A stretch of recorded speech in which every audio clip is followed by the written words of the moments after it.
Welcome to the Freedom Fridays podcast. With me, your host, Pete Clark, the Whispers guy. Work seems to expand to the time that we give it. And I've been investing my time, occasionally on a Friday, to explore how we use our time, our energy, our attention, and the impact it has on our identity. I've been exploring over season 1 some of the mindset shifts in the handcuffs of I have to the freedom of I choose to. And I've shared some conversations, some tips, some tools about how you might want to invest your own time, your own energy, your own attention. How you might want to, if you choose to, make some changes to your identity. How you might have freedom from I have to and design a life around I choose to. If that's of interest to you, then this is the podcast for you. Welcome to this week's episode of the Freedom Fridays podcast, where this week my guest is an entrepreneur, an author, published author in one of the world's most prestigious publications. He's a good mate who I've connected with over the last few years, and he's also a world champion. Good evening, good morning, Richard Oakes. Hello, Pete. It's very nice to be here. Nice to see you. Thank you for that intro.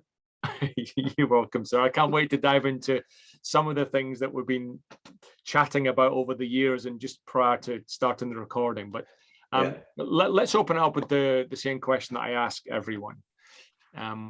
Freedom Fridays, in the work that you do, and you and I do similar sorts of work, maybe either side of the same coin with some big name global clients. With the clients and the work that you do, what do you observe people are seeking freedom from? Well, I mean, one of the reasons why I reached out to you to talk about that question is because it just resonated with me. Because I think in the last year, particularly, I've noticed a little bit of shift in what people are seeking freedom from. And the answer sounds a bit counterintuitive, but in many ways, they're seeking freedom from being way too busy, right? Too many things coming at them. A level of pressure, change, confusion, if I've not said confusion already, about so many multiple stakeholders, so many things coming at them. In some ways, like freedom from that noise, that craziness, into a little bit of, so what they're not so much from, but what I see them then wanting to move to is reflection, a bit of quiet, a bit of peace, a bit of time, right? To be able to just think about stuff, right? To be able to consider, to be able to connect with themselves, with each other. And if you ask questions, the famous 5 whys, why is that important? Why is that important? Why is that important? It's interesting what people get down to, because if you ask them those whys, you tend to find them going back to the fundamentals, a bit like the conversation we had.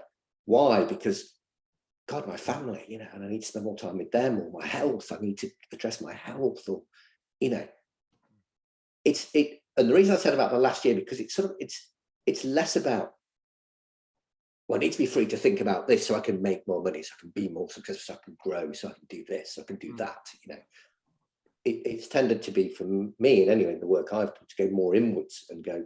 So when you ask the whys go inwards, right?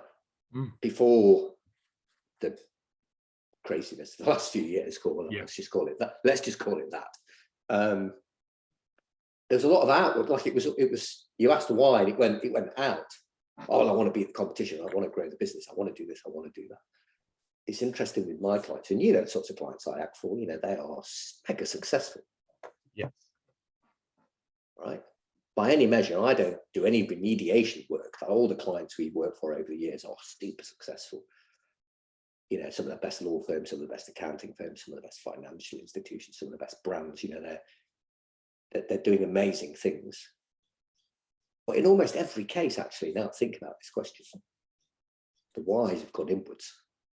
And the last thing I would say in terms of this first answer is, and I don't know if you found this, but when people go through that why, a lot of people end up asking themselves, why am I working here again? Yeah. Right. And they're almost getting to the point where I think I need to find a different, maybe I need to find a different place to work, So I don't really, that last bit only came to me on the back of your great question. Yeah. And there's a bit of a theme there in quite a few extremely high performing individuals I coach, or I've worked with them on their boards or whatever. And I've got one example of a guy who decided, yeah, I'm going to, he's probably one of the most senior people I've ever worked with, one of the biggest companies I've ever worked with. They just said, I'm going to take a year off to look after my elderly parents. Wow. And care for them. Wow. It makes me ponder and wonder what sort of society we've created that makes that such a staggering choice to make. Yeah, that's a brilliant question. I mean, yeah. What?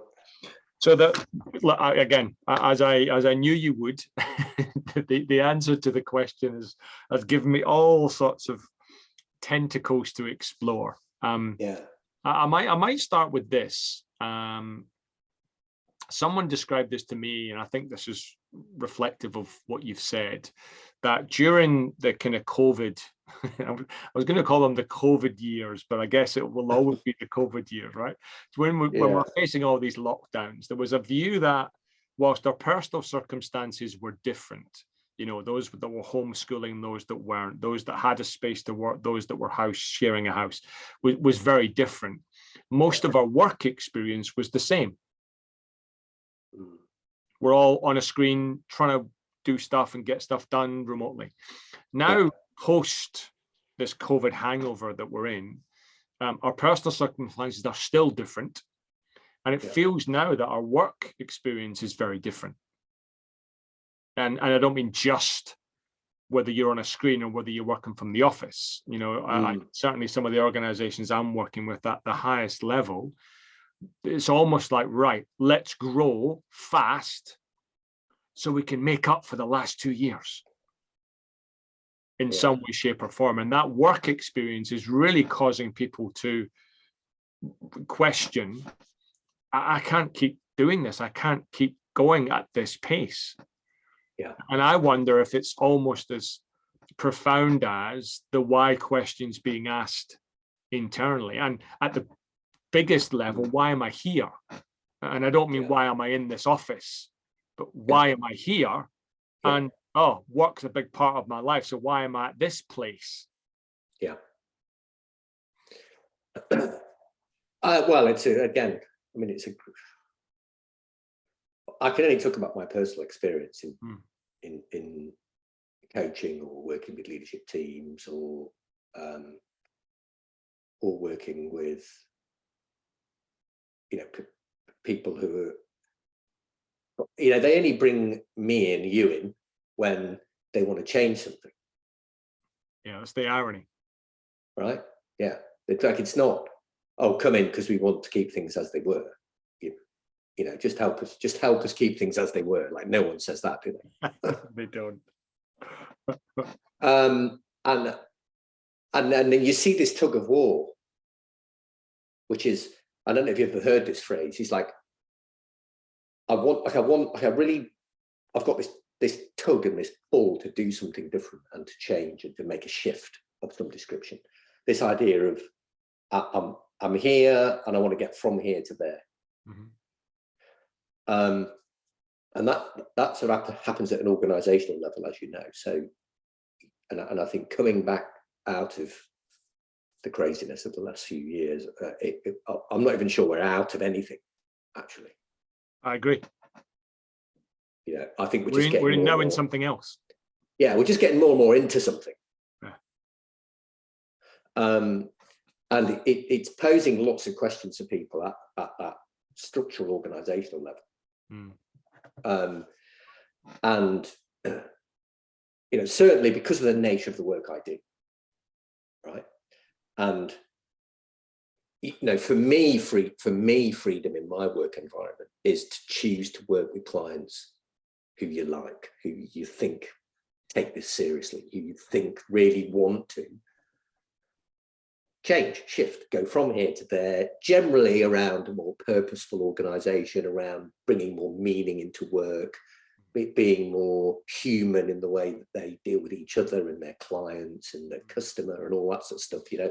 That's where I'm at. I'm at that, working at that deeper human level.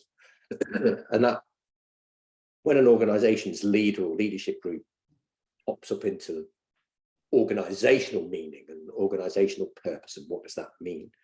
So you've got this sort of, so you get this personal tension. Why am I here? What's going on? What does this mean? That bubbles up into an organizational tension. Why am I here? What does it mean? But then you get this, and I don't know whether you found this, but certainly this last year and a bit, this all bubbles up, and then you get this phrase, right? I'm just too busy. I'm just too busy, Rick. I can't, if only I could have time for this. I'm just too busy.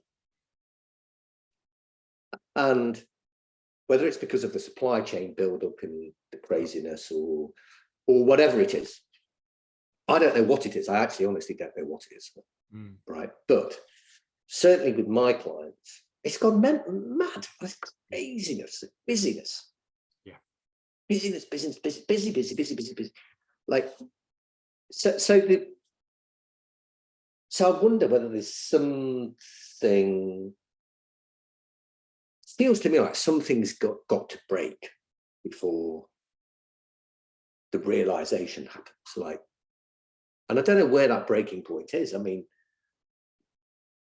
like, at what point is that tension between busyness and purpose and meaning just snap, and people either go, oh, I just have to give up on this change because I'm just too busy. I can't get from here to there because I'm just too busy, right? And that's the break. Or the break is, and this is like, just telling this story, the irony of this, it will make you smile, is that's exactly where I am in my situation, right? And I've got exactly the same question, which is, I've had the busiest, we've had it as a business, and not me personally, like, I've had the busiest year work-wise I can remember. Wow. I would think in 010's history, for me personally, the busiest ever. That's big. Right? And I'm trying to juggle this as an over 50 older masters athlete. I've got to rest, I've got to train, I want to try and be a world champion, all this stuff. Sure. Then you've got the work and advising clients who are extremely demanding. You know what they're like. Yep. The clients we act for. And then if I'd get up in my helicopter and go to 50,000, whatever, however high helicopters go, and look down at everything as far as you can, like, what it feels like that this is a metaphor here, like this breaking point of stretching the thing out through this busyness idea. Like, I don't know, I mean, do any of your clients go, I've got loads of time, Pete, yeah, come in, let's spend 4 days on this? No, they don't. And so very we could have guessed, right? I'm in a very similar position, and my wondering, my curiosity about my own busyness, and I'm making a little bit of progress, is, for me, and I'm going to speculate this is the same for some others, the busyness made me feel worthy. The busyness made me feel significant. The busyness made me feel important, because my relationship with those things was less than healthy. And so I wonder if, and some very smart people are falling into the trap of using busyness as a bit of a badge of worthiness or significance or importance or place or value or love. And I wonder if that's kind of part of the melting pot. Yeah, I mean, that's a great question. I mean, what I find is if you can get to people very personally, right, and get them to stop for a minute, right, get off the dance floor. Yeah. And go to a different balcony. Yeah, it's all this, you know. Yeah. Flashing lights and because you're in there, right, and you're in the sweaty, you know, mosh pit of everything. Yeah. But I think you've hit on something there, because when you can get them just to the side and sit quietly and say, right, let's just take a few deep breaths and let's just be mindful and let's be reflective and let's think about your why and what's going on and what matters. And certainly my experience has been that, and you ask great questions, right? I mean, it's one of the reasons that, you know, I admire your work so much, and I've always said that from the first moment I worked with you, met you. You ask great questions, and if we can give people space by asking really good reflective questions, you can see hope. Like you can see yeah, okay. You know, what would happen if you weren't so busy? Like, what would actually happen?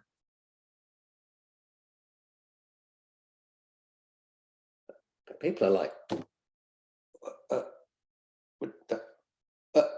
you know, it's like they could almost break this autonomic program. It's like, that doesn't compute. No, let's make it compute. You're a very smart man, woman, whatever, you know, a very smart person.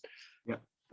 Put your intellectual brilliance into answering that question. What would actually happen if you stopped being as busy? You know, and when you sort of track that through, you find people like, oh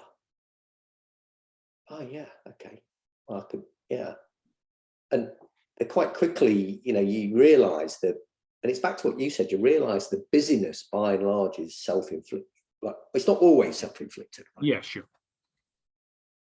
But you know, no one's got a gun to these people's heads.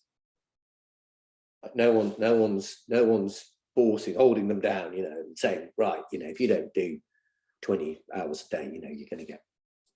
So no one certainly now. I mean, there are unfortunately people in the world who are in way more difficult situations, and they have to. Yeah. They literally have to fight their way out. But you know, the people we deal with aren't in this situation. You know, they're very senior. They're financially often very already independent. You know, they're not doing this because they need to. But when you drill down, no one's doing this because they need to be busier. Yeah. Well, so that does get me wondering, whilst no one's holding a gun to their head, I wonder what is being held to their head or their heart that's causing them to do the things that they don't need to. Because like you say, no one is doing it to be more busy. No. And yeah, I think it's a very personal. I found it's very personal. Like, it's deeply personal for individuals. Mm-hmm. And most of the time, these folks, and you know, I include myself, stops to ask those questions, like why is being busy really important at this moment in your life, right? What are the alternatives? What would happen if you weren't so busy? Where would you put the time? What would you do? Yeah. You know, those made, like the great coaching questions you're so good at asking, and other great coaches are so good at asking.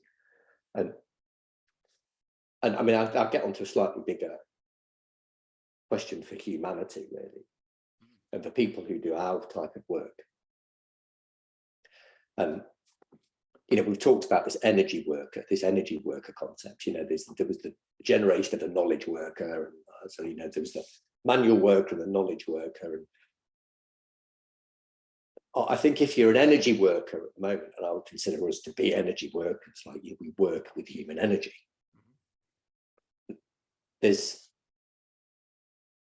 What's the thing about the symbol for crisis is the same as the symbol for opportunity? Is that in Mandarin or Japanese or something? I don't know. I don't know. Yeah. Yeah, you get the idea that the symbol for opportunity is the same as the symbol for crisis. And I think that's an interesting invitation for people who do energy work at the moment, because it's like when you step into these organizations, the extent to which this issue of, well, can we come in? I think it's really important. This is the most important work we're going to do in our business this year, says the CEO to all his troops. So we're going to spend 3 days with Richard and Pete to do this. Everyone goes, 3 days? We can't do 3 days. Have you seen how busy we are? I can't take 3 days out. Yeah. So then you get the call the next day. Richard, do you think we could do it in 4 45-minute sessions? Yeah. And this is where this opportunity in crisis, I think, comes up. And for people in our type of work, it's an interesting, how do we respond to that? Do we respond to say, okay, yeah, all right, Jenny first, CEO, lady person, let's do that? Or do you say, knowing you might lose the gig, like if you're not going to take this seriously, don't bother, because it ain't going to work. And I find myself I've got a client I'm working with at the moment who is brilliantly successful, fantastic people, got this great from and to strategy, it's all tick, tick, tick. They've hired one of the best change leaders to head up their strategy and change thing I've ever worked with. Just, they've got all the right ingredients. And yet, you know our business, we've been very successful over the years, done some great projects, landed some amazing change, with our fairly unique way of doing things, which is very personal, like goes deep personally.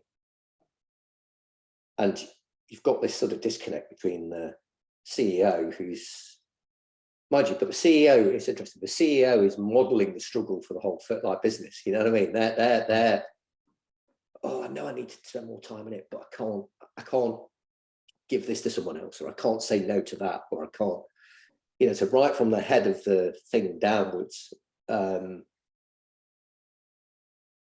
they're getting in the way, in their own way. They're getting in their own way. It's like, how can you get them to get out of their own way? And that's a very clumsy sort of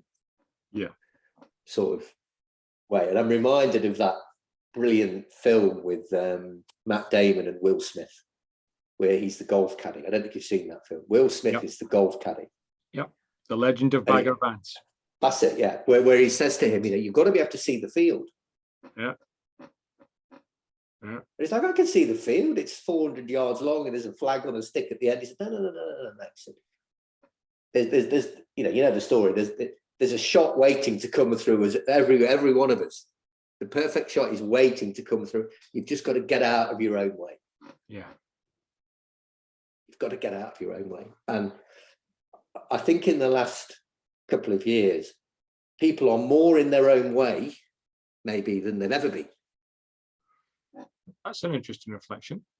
I think even pre-COVID and certainly post-COVID, if I'm asked to, summarize, can you give us a one-liner, Pete, about how we should be more successful? My answer's almost always the same.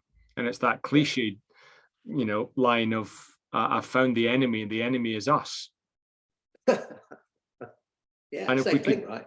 It's the same thing. If we can find a way, if we recognize how we're getting in our own way, then how do we get out of that way? And then it comes back to some of the work that you and I would do around the kind of Keegan and Lacey stuff around the immunity to change. And when you explain that concept to them, it's so simple and profound, and yet well, that's too easy. It can't be that Or easy. I'm too busy. Surely it can't be that easy. Or I'm too busy. Yeah. Yes, and yeah, it can't be that easy, but I can't get. I'm too busy to get out of my own way. Yeah, yeah. Is if I had to sum up, like, what's the what sort of I'm up against? We're the energy worker who can make such a transformational impact at this time, particularly like at this time. Yeah. Right. But I do think that you made a point about what is it that's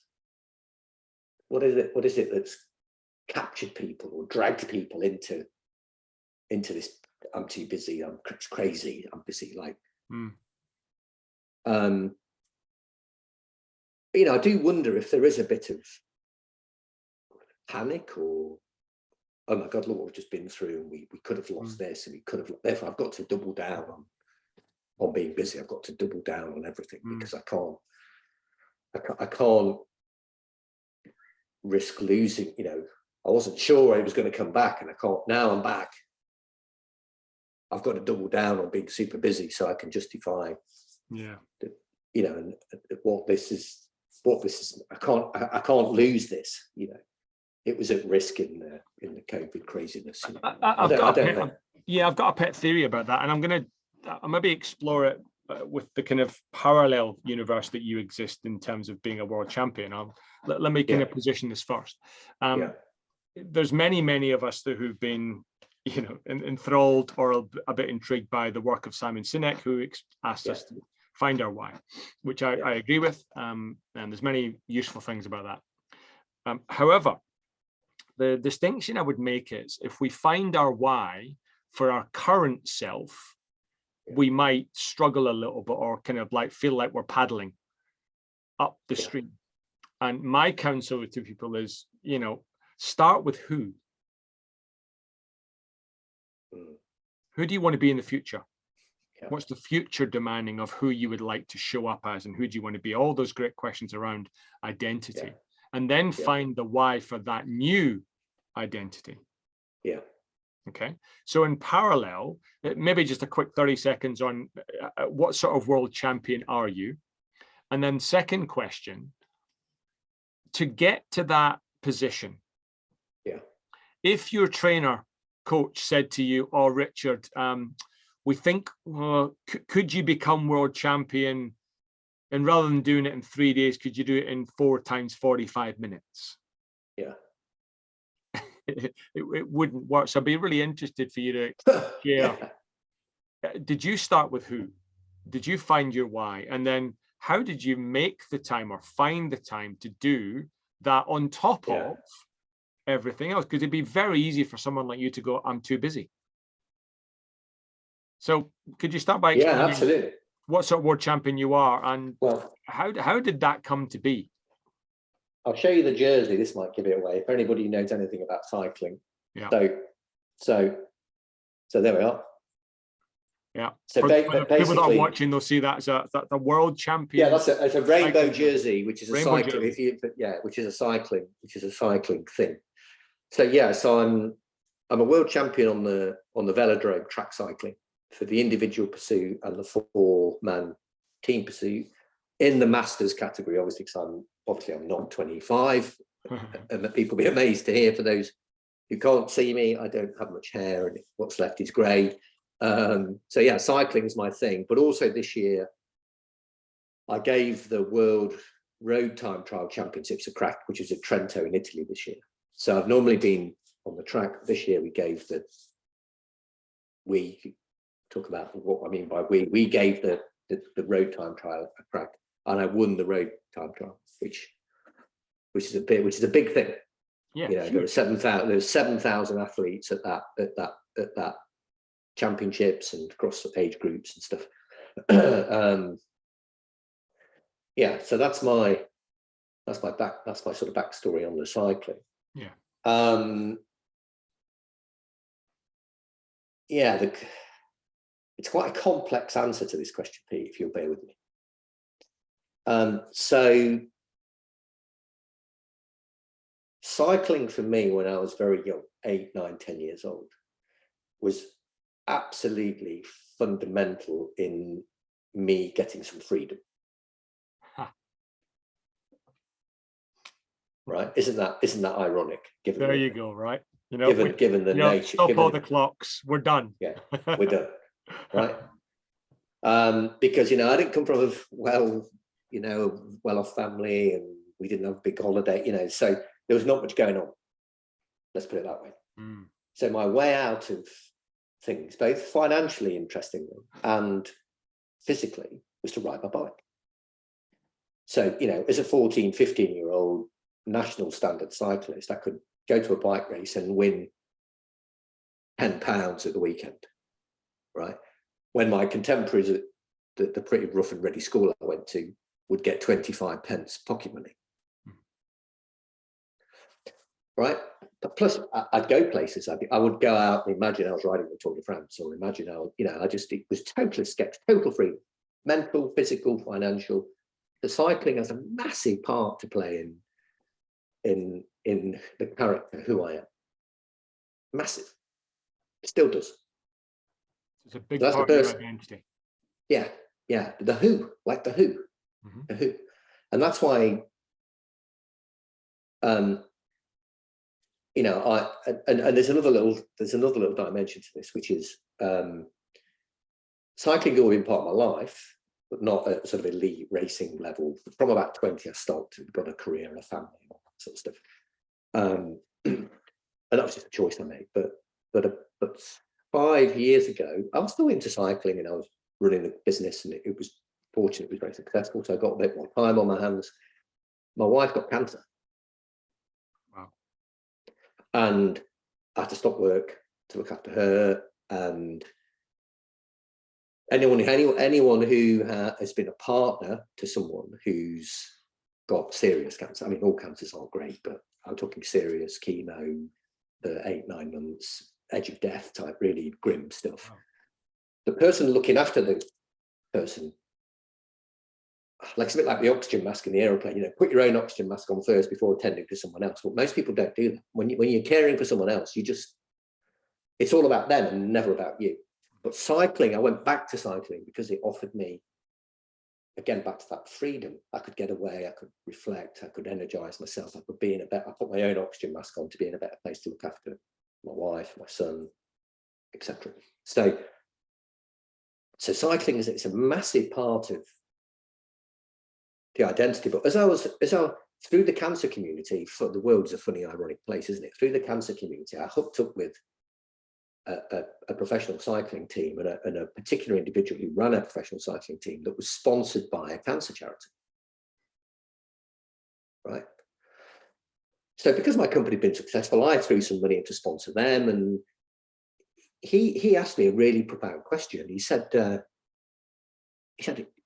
you're a really good cyclist. Like, I know you're getting on a bit.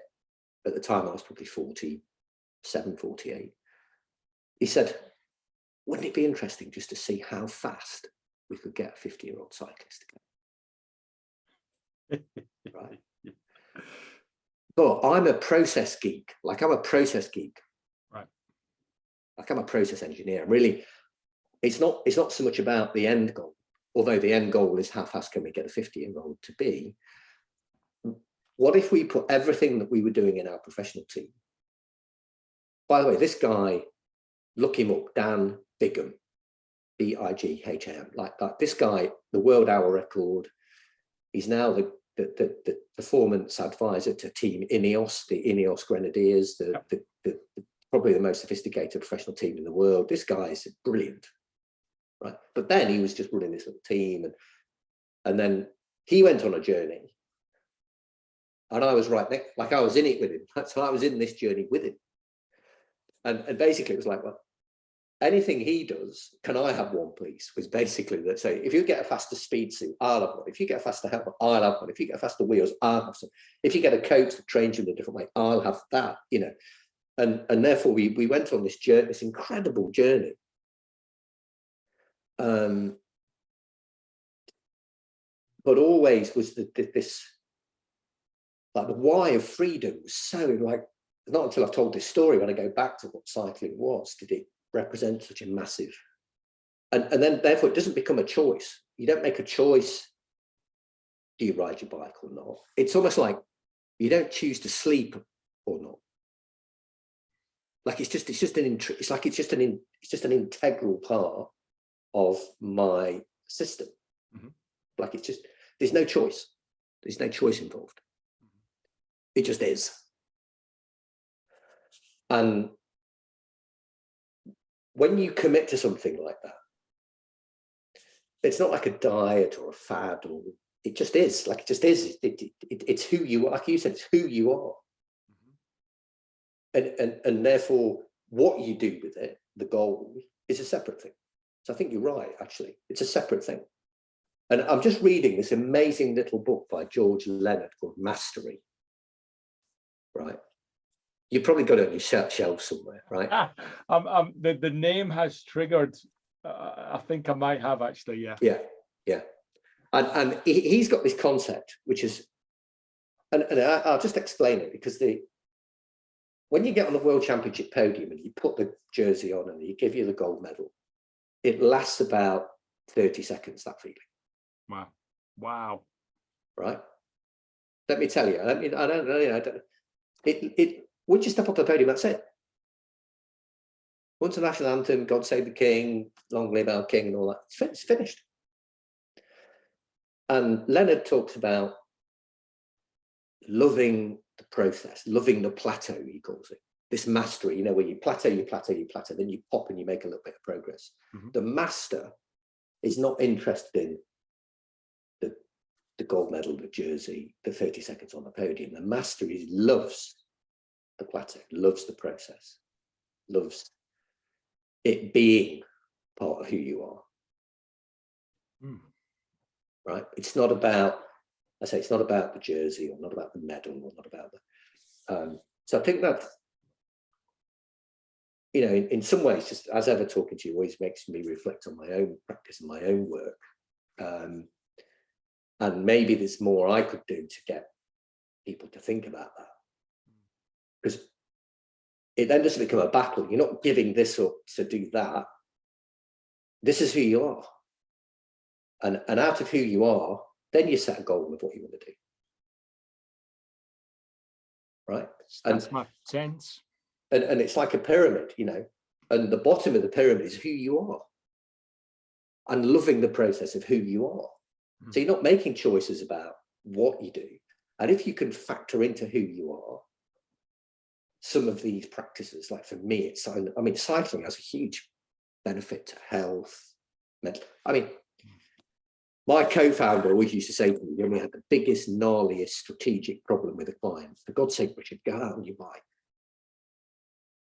Because he knew what would happen is, after 3 hours on my bike in the rain, I'd come home and I'd send him a message. I'll solve that. As I was going through this particular wood and the forest and the rain was hammering down, this solution came to me. There it was. So that was a good example. Why I said, Greg, I've thought of it like that, about who you are is that foundation. And maybe a question I've got for myself in working with my clients is get them to think a little bit more about that and not be so obsessed, like Leonard would say, that thing, the medal, that is, it shocked me actually when I reflected back on. Right. The 30 seconds is all it lasts. And it's gone. Anyway, so it was a long-winded answer to a very short question. Well, thank you. That's a fascinating story, and I've made some, again, probably reinforced some of my own, views around start with who. I'd also be interested if you would explain then, what's it like, and it's a big question, when to become world champion, if someone asks you, well, can you just do it in less time than you'd normally? So that could be a client scenario. Hey, Richard, we want to go through this big transformation, but can we do it in half the time? Is that even possible?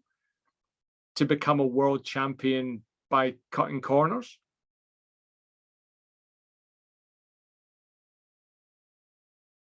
The reason I'm pondering is because this last year, as you know, I've had more work than ever. Mm-hmm. And yet I've managed to train in a way that's made me faster. So not only was I the oldest athlete in the age group when I won the world title, I also set a new world record. Huh. So something happened in that process that where I trained a bit less, right? But this is not like going from, you need a 4-day program to can we do it in 3 45-minute segments. That's not what that was like. Mm. It was like, you know, I did 20,000 kilometers on my bike last year. Wow. And I've probably done 13, 14,000, 15,000 on it this year. Right. Right. So I've reduced it. But the question is always, if you're clear on who and you're clear on the target, if you're honest with yourself, this is really important. If you're totally honest with yourself about what the component parts are of your life that you need to address, and you're honest, and you've got an external person who could hold you to that. So for me, I've got a really high quality coach, cycling coach. And if the dialogue between the two of you is completely honest, then, and realistic. So he would say to me, if you want to be world champion, you can't do it on 6,000 kilometers a year. It's just not possible, right? Where's the line? How much can you give it, honestly, if you cut everything else out? So that setting up the parameters early is really important. I can probably give it, you know, 2/3 of what I did last year. Okay, we can work with that because of how good you are, how the level of performance you've got. And that would apply to my clients. They're very high performing individuals. So that, and then your own execution, I would say I've been more effective and more efficient in my own execution because I know those parameters. So if you look back at the training intensity of those 6,000 kilometers less, the training intensity and the focus and has been probably higher. But you've got to be, you said to me, but you've got to be incredibly honest with yourself, like that's and have someone who understands you and it in quite an intimate way. Do you think it's so? Given that example of the coach that you have, yeah, is it possible to hold yourself accountable like that?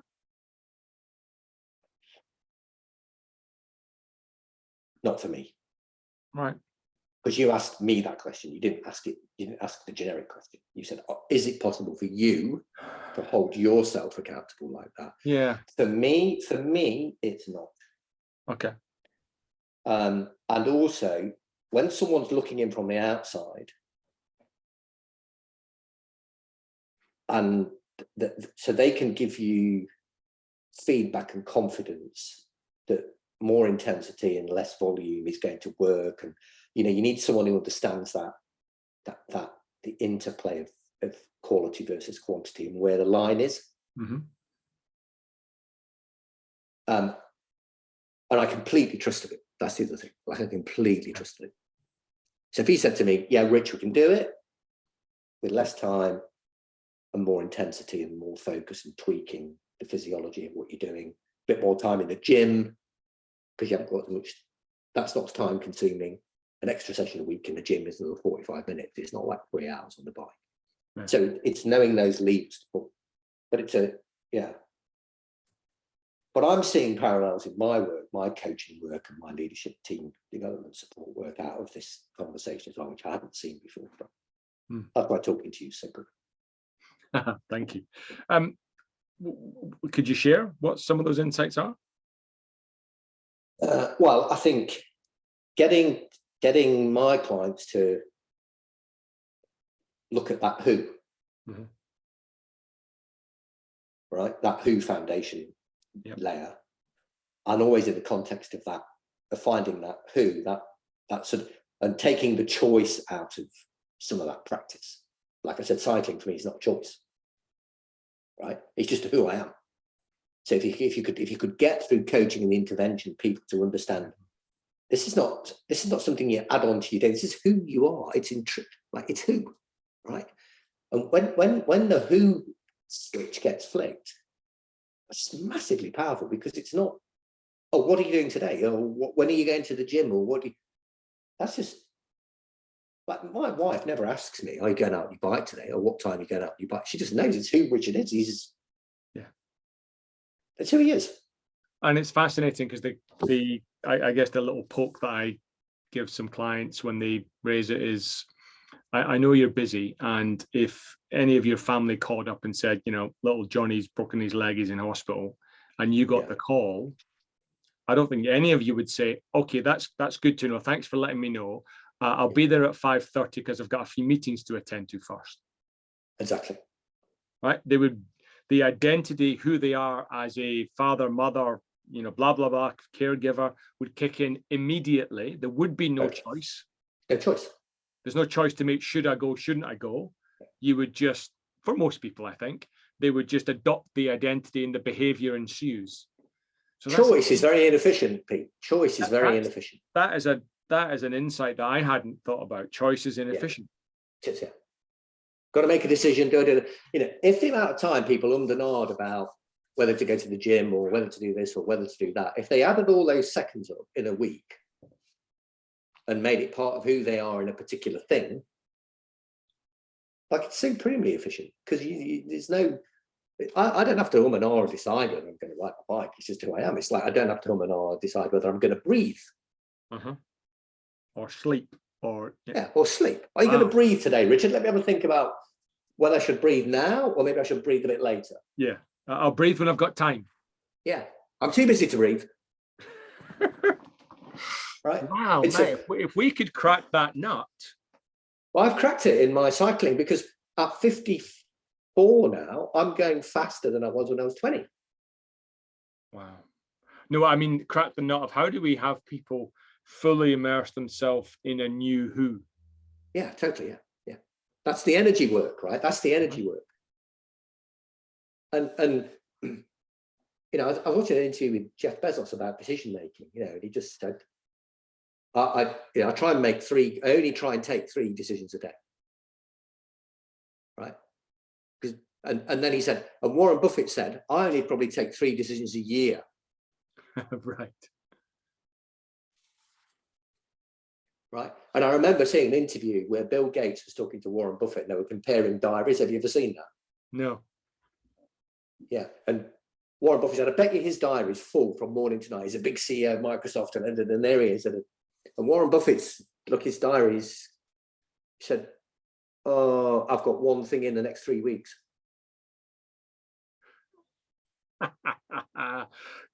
If you were to look at, mine's and yours as an example, but any of our clients' diaries, it would be packed. Exactly. Yeah. I try not to pack my diary. It's a big thing for me. Well, I can't pack it because part of who I am is 2-3 hours a day on a bike. It's just who I am. I wouldn't put a meeting in at 4 a.m. because I'm sleeping. Yeah. Oh, no, I'm too busy for that. I'll put a meeting at 4 a.m. I mean, some people are crazy enough to do that, right? Yeah, they are, yeah. But, hey, we're dealing with extremes here. Look, I am conscious of the fact that as predicted, we haven't even scratched the surface on the stuff you and I could talk about. And we're already 47 minutes in. Yeah, I know. Well, look, I'm happy to go for a bit longer, but I know you've got some wrap-up questions and stuff like that. But maybe we can do it again. Maybe. I'd love to do a part 2. In 23, we'll do a part 2, and we'll talk about taking the choice out, because choice is inefficient. We'll talk about clear on the who and the target. We'll talk about it being part of who you are and loving the mastery of it. Yeah, totally. Yeah, and getting out of that, because I can tell you, this is a triple world champion. 30 seconds is the max. You get that feeling. Yeah. Then it's gone. Yeah. That is fascinating. So, Richard, how do people get hold of you? How do we connect with you if people are interested in following you or doing anything? LinkedIn is a good place to find me. Okay. So Put this in the show notes as well for people. If you put my LinkedIn profile in, they can connect to me there. Yeah. Richard at o10group.com. Yeah. If anyone wants to email me, be delighted to hear from people who wants to talk more about this stuff. They're probably the two easiest things I do. I put a few things on Instagram, but the thing I'm not a big social media type person. So, LinkedIn, email me. I am writing a book at the moment. Yeah, I am. Yeah, but that's not quite ready yet, but it will be out next year. And then maybe we could talk about that, because that's. Love to. Yeah, that's called The Mindful Cyclist. But it's not, it is about cycling, but as you can tell from this conversation, it also, there's a lot in there for general happiness, well-being, getting the most out of life, not being inefficient. It made me think of, so you might have heard of the Proclaimers, who are yeah, of course I have, yeah. Band, totally. Right?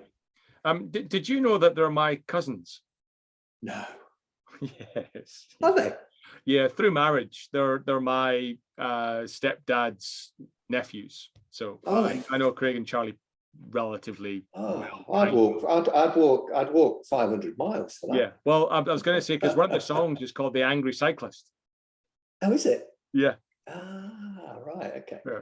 I don't think it's quite meant to be that, but that's what came to mind. Yeah. No, I didn't know that. Yeah. So, Richard, a couple of kind of closing questions for you. Yes. Are you more sunrise or sunset?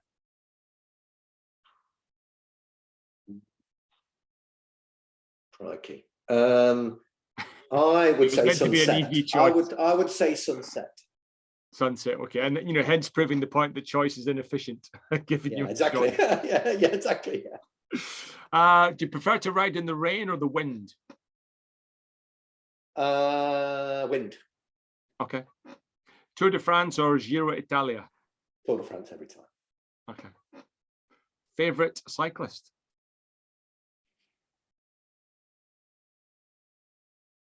Goodness me, that's a tough one. Of the many you could choose from. Yeah, that's a tough one. I would say Bernard Hinault, Just Edges It. Okay. And I know, like me, you're a reader. Yeah. One of the books that's changed your life? Oh, this one stands out massively. The Art of Living by Thich Nhat Hanh. Mm-hmm. Amazing book. Unbelievable book. And to capture spirituality, energy, mindfulness, health, relationships in a way that's so accessible. You mean like those? Yeah, that's the ones. Yeah. Yeah, just an incredible, amazing human being. Yeah. Richard, as ever, it's been a pleasure, and I hope the people who are earwigging on that conversation find some of that useful. It's been a joy before, during, and after. This is a lifetime, not just for a season. Yeah, you betcha, my friend. Thanks again, Richard. Have a good day.